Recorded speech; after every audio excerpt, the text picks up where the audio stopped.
하나님 말씀 신약성경 요한계시록, 오늘은 네 번째 교회 두아디라 교회 얘기인데요. 말씀인데요. 요한계시록 3장 18절에서 29절까지 말씀을 보십니다. 신약성경 요한계시록 2장입니다. 3장이 아니라 2장입니다. 2장 18절에서 29절 말씀. 저 같은 성경이라면 신약성경 401명이 되겠습니다. 자, 요한계시록 수요일마다 이제 요한계시록 말씀을 한 지가 한 2달 정도 된 것 같은데, 이제 7교회라고 말씀드렸죠. 그래서 물론 요한계시록 뒷내용도 같이 중요하지만 이제 7교회 얘기가 당시에 7교회 얘기도 하고, 그 7교회 얘기를 통해서 오늘 세상 사는 우리에게 하나님의 몸되인 우리에게 하시는 말씀이라 들었어요. 그리고 이제 7교회에 대한 이해하려고 할 때 거기에 틀이 있다고 했죠. 꼭 그 틀이 아니라 이해하기 위해서 그 틀을 쓰는 거예요. 왜냐하면 그 몇 가지를 말씀드렸는데, 첫 번째는 각 교회마다 등장하실 예수의 모습이 다르더라. 그 말씀 뭐냐면 예수님께서 그 교회에 필요한 모습으로 나타나신다는 것이죠. 등장하는 예수의 모습이 다르다. 나타나는 예수의 모습이 다르고, 두 번째는 7교회가 있는데 칭찬받는 교회가 있고 책망받는 교회가 있었더라. 혹은 칭찬과 책망을 동시에 받는 교회가 있었더라 하는 것입니다.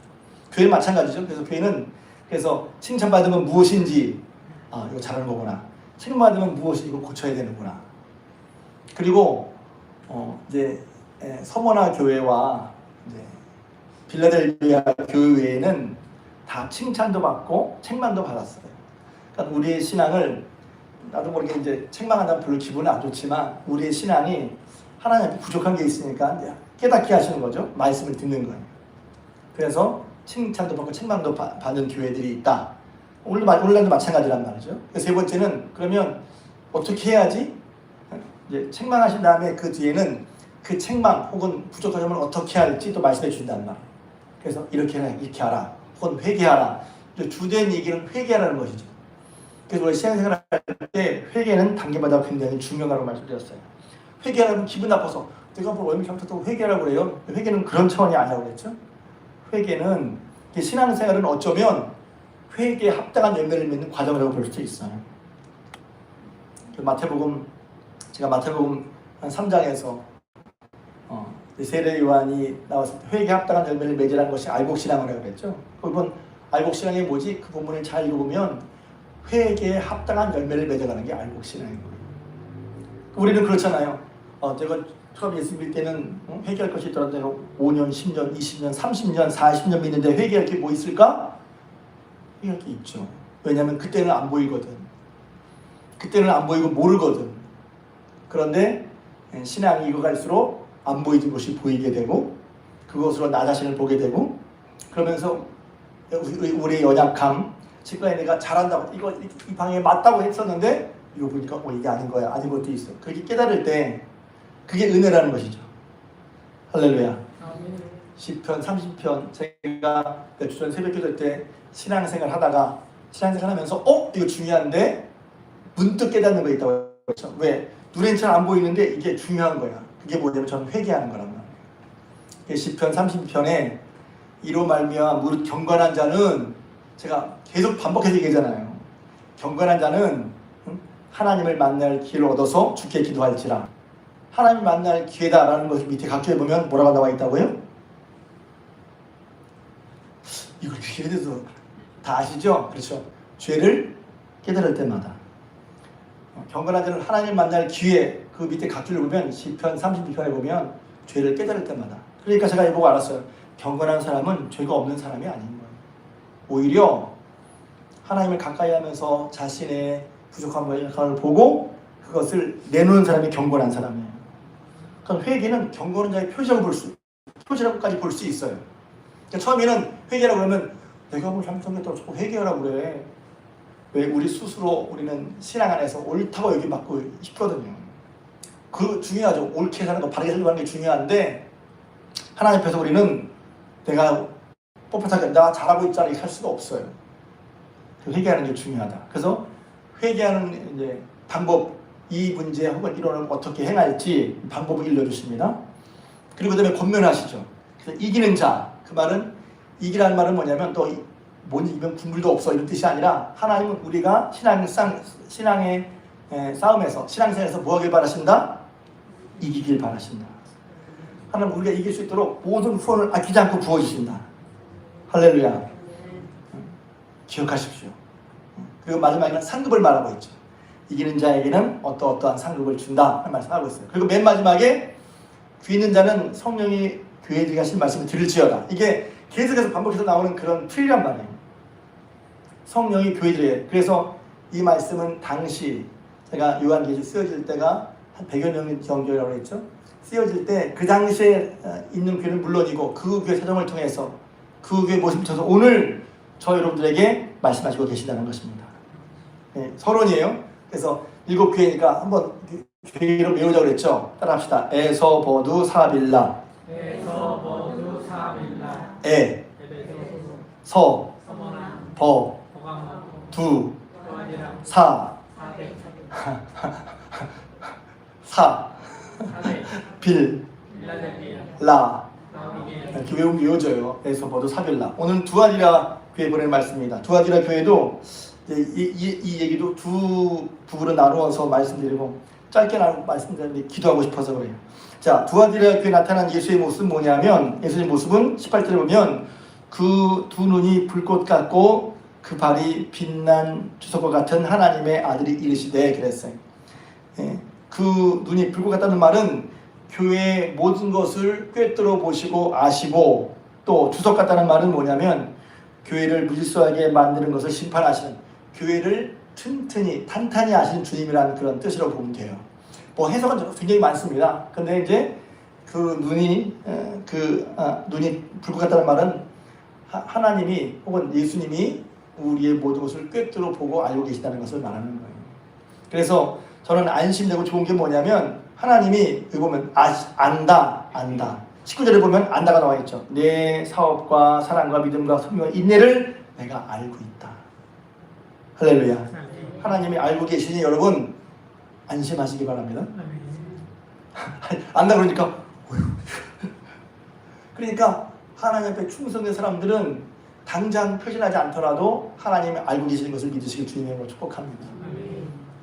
근데 먼저 칭찬받은 게 뭐냐면 두아디라 교회의 칭찬은 뭐냐면 네 사업과 사랑과 믿음과 섬김과 인내가 처음보다 나중에 많다는 거예요. 칭찬한 게 뭐예요? 신앙이 죄송합니다. 이거는 신앙이 성장을 볼 수 있고 날이 가면 갈수록 하나님 앞에 신앙이 자라고 있다는 것이죠. 할렐루야. 행위가 많다는 거예요. 그러니까 점점 더 하나님을 기쁘시게 하는 삶을 산다 할 거예요. 무조건 이래라가 아니라 믿었으니까 그 믿음을 가지고 하나님을 섬기는 그런 모습이 자기 나름대로 하나님 섬기는 모습이 뭐죠? 사업, 사랑, 믿음, 섬김, 인내. 이것도 사실은 설명하려면 나도 설명하려면 큰 의미가 있는데 그렇게 자세히 하지 않겠어요. 뭐가 더 이전보다 더 나아졌다고요? 많아졌다고요? 사업. 내 사업이 뭐예요? 일하는 우리 기업이 아니라 하나님의 사업을 말하는 것이죠. 교회를 통해서 하나님의 일을 이루어가는 사업을 말하는 거예요. 그 사업도 더 많아지고 사랑도 많아지고 믿음도 많아지고 섬김도 많아지고 인내도 많아졌다는 거예요. 여러분도 우리의 신앙생활을 할 때 이처럼 칭찬받은 두아디라 교회처럼 우리의 사랑과 믿음과 섬김과 인내와 또 사업이 더 많아지는 저 여러분들 우리 교회 되기를 주님의 이름으로 축복합니다. 그러니까 더 많아져야죠. 그래서 신앙은 그 자리에 머무르려고 하면 안 돼요. 사실 우리도 다 힘들고 그러니까 그만큼 하면 되지 뭐. 똑같이 하면 되지 뭐. 그런 마음이잖아요. 다른 거 더 잘해보고 싶잖아요. 예를 들면 사업도 잘해보고 싶고 확장하고 싶고 또 어떤 인간관계도 잘해보고 싶고 그런 것처럼 우리의 신앙도 제가 예전에 이 말씀 보면 우리는 교회 생활을 하고 있지만 신앙생활을 하고 있지만 내 신앙을 좀 더 해야지 이런 생각은 잘 안 할 수도 있어요. 어떤 분은. 제가 예전에 누구라고 말을 하지만 그런 분이 생각이 나요. 아주 인상적이었어. 제자 훈련하면서 이렇게 했더니 거의 이런 말을 하는 거예요. 목사님 전 지금까지요 내 신앙의 발전 위해서 힘쓰고 애써야 되겠다는 생각을 한 번도 안 해본 것 같아. 그분이 진짜 느끼고 경험했기 때문에 그분의 고백이 인상에 남아. 목사님 제가요 제 신앙생활을 키워보려고 노력을 하고 애써야 된다는 것을 처음 들은 것 같아요. 그냥 신앙은 그냥 저절로 그냥 교회만 나면 저절로 이렇게 이렇게 잘하는 건 줄 생각했단 말이죠. 아니에요. 믿음을 키우려고, 믿음을 잘하게 하려고 여러분 애쓰고 힘쓰시길 주님의 이름으로 축복합니다. 많아져야 한다는 말이에요. 많아져야 한다는 말이에요. 그래서 다른 건 다 많아지고 싶어. 월급도 많아지고 싶고 사업도 생각하는 인생 더 많아지고 싶은데 신앙은 아유 그런 말 하면 부담스러우니까 요대로만 할게요 하고 신앙은 스스로 쪼그러뜨리려고 하는 그런 성향이 혹시 있지 않냔 말이에요. 다른 건 다 더 많이 더 잘하고 싶은데 신앙생활은 그냥 그대로만 하고 싶어. 혹시 나도 모르게 그런 생각을 가졌다면 여러분 우리의 마음을 넓혀서 하나님 믿고 따라가는 그런 믿음의 일에 있어서 더 많이 또 하나님 보시기에 더 성장할 수 있게 주님의 이름으로 부탁을 드립니다. 근데 책망할 일이 있어요. 책망할 일이 뭐냐면 20절에 자칭 선지자라 하는 여자 이세벨을 용납하매니 그가 내 종들을 가르쳐 꾀어 행음하게 하고 우상의 제물을 먹게 한다는 것입니다. 계속 읽으면 7개 읽으면 계속해서 반복되는 주제가 있는 걸 알 수 있어요. 왜? 내 종들로 하여금 행음하게 하고 우상 숭배하게 한다. 앞에 누가 그랬죠? 시험 보는 건 아니에요. 편하게 물어보는 거니까. 니골라당, 발람의 교훈을 쫓는 자들 이런 말씀이 있었죠. 에베소 교회도 마찬가지. 에베소 교회가 하나님 말씀에 따라 진리를 분별하고 거짓 선지를 밝히는 것을 했는데 책망받은 게 뭐였어요? 첫사랑을 이루었다 하는 거랑 그 다음에 내가 니골라당 해는 미워하는데 나도 미워한다. 니골라당 또 서머 버가모 교회에 발람의 교훈을 따르는 자들 있었단 말이에요. 또 이것은 뭐냐면 이세벨 선지자 자칭 선지자 이세벨이라고 했잖아요. 그러니까 이 사람들이 하는 것은 뭐냐면 행음하고 우상의 제물을 먹게 하는 거예요. 행음한다는 것이 육체적인 성적인 타락을 말하는 게 아니라 하나님께 갈 것을 하나님을 섬기는 하나님 아닌 다른 곳으로 행하는 것을 한마디로 이제 영적인 가늠 행음한다고 하는 것입니다. 그러니까 이 당시에 7교회에게 공통적으로 나타나는 것 중에 하나가 뭐냐면 하나님을 온전히 섬겨야 하는데 이상한 이야기나 혹은 사상이나 풍조나 들어와서 하나님 아닌 다른 것을 섬기게 하는 혹은 그게 묘하게 섞여 있는 그래서 혼합주의 내지는 그런 걸 뭐냐면 혼합한다고 그러고 또 타협을 하게 하도록 만든단 말입니다. 그래서 에베소 교회나 버가모 교회, 니골라당, 발람의 교훈을 따르는 자 하나님께서 그걸 이제 책망하셨거든요. 여기도 보면 근데 여기 좀 다른 게 뭐냐면 똑같은 내용이지만 좀 다른 게 뭐냐면 여기서는 두아디라 교회에서는 자칭 선지자라 하는 여자 이세벨 그랬어요. 이세벨 어디서 많이 나오는 얘기죠. 이세벨이 구약시대에 누구의 아내 이름으로 나오죠? 아하방의 아내 이름이죠. 그래서 바알과 아세라 선지를 섬겼던 그 이세벨. 그러니까 여기서는 이제 이세벨과 같은 상징적인 그런 이세벨과 같은 그렇게 우상을 숭배하고 그 영향을 다른 사람에게 주는 그런 사람인데 그 사람이 어디에 있다고요? 20절에 교회 안에 있고 더군다나 이 사람이 어떤 부류의 사람이에요? 자칭 선지자란 말이에요. 말씀을 증거하는 사람. 그러니까 오늘 보면 성직자, 목사를 볼 수가 있죠. 교회인데 하나님의 교회인데 그 하나님의 교회에 자칭 선지자라는 사람이 그러니까 목사라고 하는 사람이 그래서 또 확대시키면 중직자들이 이렇게 봐도 좋겠죠. 그러니까 신앙을 모르거나 신앙이 어린 사람이란 말을 안 해. 말씀을 전하는 자란 말이에요. 말씀을 전하는 자. 근데 말씀을 전하는 자가 사람들로 하여금 하나님께서 떠나서 해금하게 혹은 혼합되게 타협하게 만든다는 말입니다. 제가 이제 계시록 하면서 제가 여러 번 말씀드렸죠. 처음에는 쉽게 한 주에 하나씩 한 주에 한 개씩 나가자 했는데 말씀이 너무 내용이 있어서 제가 나누어서 말씀드린다고 했어요. 거기서 뭐냐면 또 한 가지 이거 있죠. 또 말씀드린 게 뭐냐면 당시의 요한계시록의 상황은 몇 가지 상황이 있다고 그랬어요. 황제 숭배가 있다고 그랬죠. 로마 황제가 자기가 신이라고 하면서 사람들에게 황제를 신으로 섬기고 황제인 자신에게 제사 지내고 제물을 바치라고 했단 말이에요. 사람들이 그렇게 했어. 그리고 막 황제를 위한 심장이 세워지기도 했단 말이에요. 그런데 기독교인들은 내 주, 내 하나님, 황제는 왕은 하나님밖에 없잖아요. 예수님밖에 없잖아요. 그러니까 그 황제 숭배로 세상을 막 이렇게 몰아가고 또 부담 주는 그런 상황 속에서 예수님을 믿는 신앙을 산다는 건 결코 쉬운 삶이 아니었단 말이에요. 우리 신앙도 마찬가지죠. 하나님 믿고 따라가는데 그 믿는 믿음의 신앙을 방해하거나 막거나 어렵게 하는 그런 일들이 얼마든지 있을 수 있단 말이죠. 근데 우리가 너무 사는 게 힘드니까 아 그래 대충 하자 하면서 거기에 타협하거나 동조하거나. 근데 이제 앞선 교회들의 일을 보면 하나님의 말씀 굳게 붙잡고 끝까지 믿음을 지켜라는 권면을 하잖아요. 그런데 그런 류의 계획이 있으니까 그렇게 유혹받는 사람들이 있을 수 있어요. 그런데 여기서 중요한 건 그런데 여기서는 성직자가 말씀을 전하는 사람이 그렇게 한다는 거예요. 우리 생각에 에이 정말 말씀 전하는 사람이 하나님도 믿지만 이것도 믿어도 된다고 얘기했을까? 그렇진 않았을 거예요. 그러니까 학자들의 역을 보면 아주 교묘하게 이렇게 자기의 교회에서 아주 교묘한 언변으로 또 얘기해서 자기의 사회적인 욕심, 자기를 좀 옳게 보이려고 신비로워 보이려고 좀 낮게 보이려고 그렇게 이방 문화나 종교와 타협과 조화를 강조하면서 자신의 사회적 욕심이나 이념을 신앙으로 잘 포장해서 하려는 그런 부류가 있단 말이죠. 제가 함부로 말하기는 그렇지만 신앙자들 중에서 그런 사람이 얼마든지 있을 수 있어요. 신앙자들 중에서.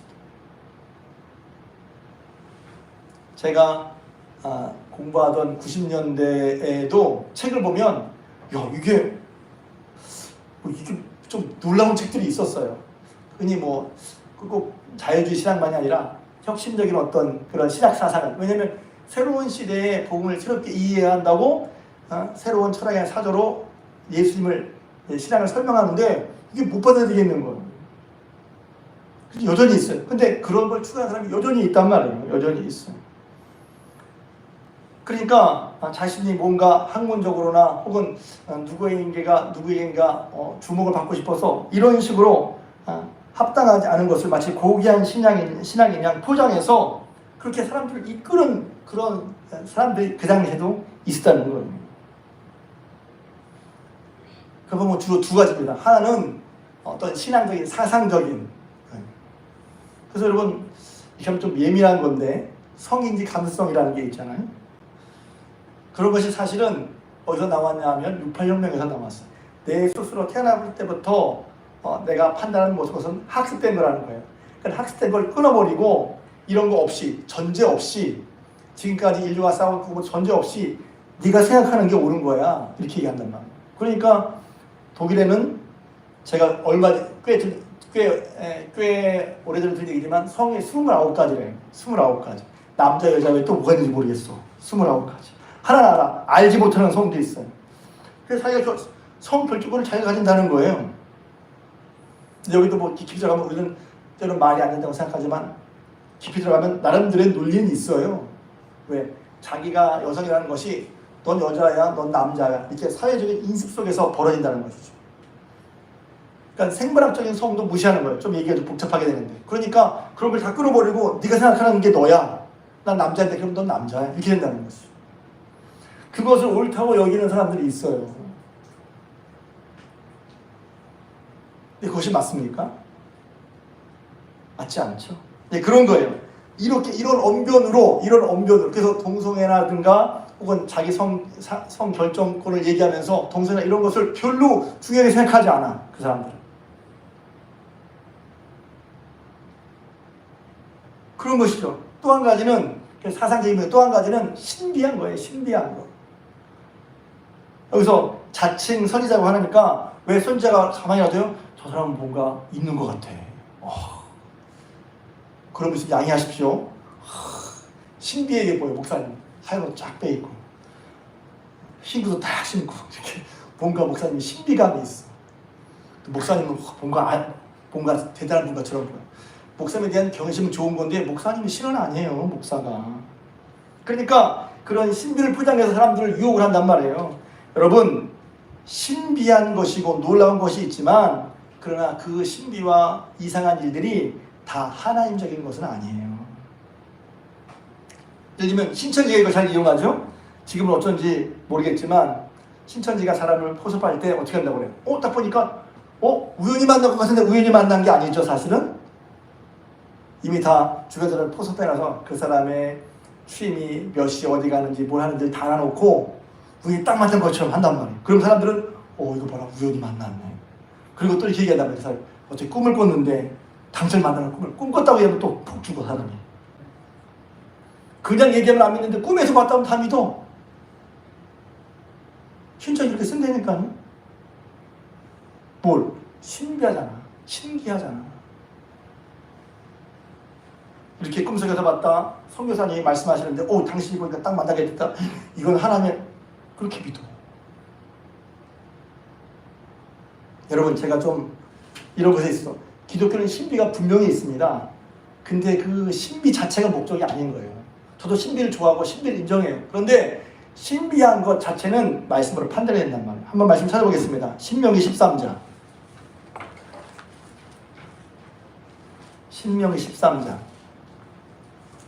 되게 유명한 말씀입니다. 신명기 13장 282쪽.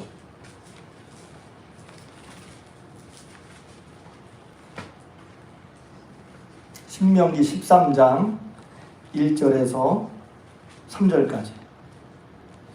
그 외에 12장 32절부터 읽을까요? 한 목소리 읽겠습니다. 12장 32절에서 13장 3절까지 있습니다. 시작. 내가 너희에게 명령하는 이 모든 말을 너희는 지켜야 하고 그것에 가감하지 말지니라. 너희 중에 선지자나 꿈꾸는 자가 일어나서 이적과 기사를 내게 보이고 그가 내게 말한 그 이적과 기사가 이루어지고 너희가 알지 못하던 다른 신들을 우리가 따라 섬기자고 말할지라도 너는 그 선지자나 꿈꾸는 자의 말을 청종하지 말라. 이는 너희 하나님 여호와께서 너희가 마음을 다하고 뜻을 다하여 너희 하나님 여호와를 사랑하는 여부를 알려하사 너희를 시험하심이니라. 4절. 너희는 너희 하나님 따르며 그를 경외하며 그의 명령을 지키며 그의 목소리를 청종하며 그를 섬기며 그를 의지하며. 그러니까 선지자가 꿈으로도 역사하고 이적도 하지만 그러나 결국 선지자를 증언하는 것은 뭐냐면 그가 여호와의 말씀을 따라 하도록 하고 있느냐 아니면 멀게 하느냐라고 하는 거예요. 신비로운 일, 계시록에 보면 똑같은 말씀이 있어요. 마지막 때에 믿는 사람을 유혹하는데 그가 기적을 해내. 그 막 산 사람 죽은 사람을 살려. 우와, 이런 사람이 어디 있어. 그런데 그가 말하는 게 이렇게 말하는 거예요. 예수는 진짜 신이 아니야. 예수만 믿어도 되는 게 아니라 다른 것도 믿을 수 있어. 그럼 믿지 말라는 거예요. 성경에 그런 말이 없거든. 그러니까 하나님의 말씀을, 그러니까 선지자를 증언하는 것은 하나님의 말씀을 전하는 거예요. 하나님의 말씀을 전하는 데 초점을 둬야지 신비하거나 초월적인 거, 영에 속한 거, 이거 이렇게 하니까 믿어야 되는 거 아니야? 그것이 하나님 말씀에, 성경 말씀에 입에될 때, 그러니까 이것이 하나님 말씀인가 하는 것을 구별하는 것은 얼마나 신비스럽고 놀라우냐가 아니라 그 가르침이 하나님께 관한 것이며 하나님께서 하나님의 사람으로서 성경이 기록하는 내용과 맞느냐, 이걸 봐야 한다는 거예요. 그래서 결국은 사단이 하는 건 무엇입니까? 잘 들으세요. 오직 예수님만이라고 해야 되는데 예수님이 아니어도 괜찮아. 예수님에 다른 게 있어. 이렇게 말하는 건 다 이단이라고 보면 돼요.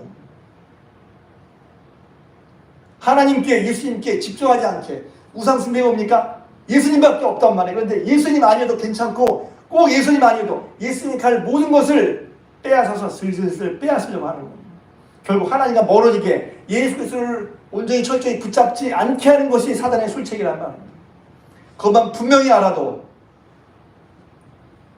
그래서 신비로운 게, 그래서 신앙생활에 신비를 쫓는 분도 있어요. 신비가 있지만 신비를 쫓는 건 바람을 쫓는 게 아니에요. 신비를 쫓는 게 아니라 예수 그리스도를 쫓아야지. 마지막으로 읽고 마치고 기도하겠습니다. 골로새서 말씀 보겠습니다. 이렇게 정리를 하지 않으면 헷갈리거든요. 신기하잖아요. 놀란 일이 벌어진단 말이에요. 기적이 있단 말이에요. 믿을 만한 분 아니에요? 아니에요. 왜? 자기를 따르게 하거나 하나님 말씀을 어기게 하거나. 골로새서 2장 8절에서 10절 6절부터 읽겠습니다. 6절부터 8절입니다. 골로새서 2장 6절에서 8절 있습니다. 시작. 그러므로 너희가 그리스도 예수를 주로 받았으니 그 안에서 행하되 그 안에 뿌리를 박으며 세움을 받아 교훈을 받은 대로 믿음에 굳게 서서 감사함을 넘치게 하라. 누가 철학과 헛된 속임수로 너희를 사로잡을까 주의하라. 이것은 사람의 전통과 세상의 초등학문을 따름이요 그리스도를 따름이 아니니라. 핵심인 거예요. 그래서 제가 새벽기도 주중 새벽기도 할 때 신앙의 핵심 예수 그리스도를 붙잡고 그리스도를 따르는 거라고 그랬죠. 그리스도를 따르는데 이것을 늦추게 하거나 허술하게 하거나 혹은 간격을 두게 하는 모든 시도, 모든 철학, 모든 가르침은 그 기호를 보면 사탄적인 거예요. 제가 너무 심하게 말하나요? 지금 계시록의 그 말씀을 보면 그 뒤에 나와 있어요. 두아디라 24절에 두아디라에 남아있어 이 교훈을 받지 아니하고 소위 사탄의 깊은 것을 알지 못하는 너희에게 말하노니. 사탄의 깊은 것이 뭐예요? 사탄 하나님 결국 뭐예요? 하나님 우리 사이를 예수 그리스도 우리 사이를 빼놓으려고 하는 거예요. 이것만 분명히 알아야 돼요. 좋은 일이 좋은 일이에요? 좋은 일 때문에 교회 하나님과 멀어지면 좋은 일이 아닌 거예요.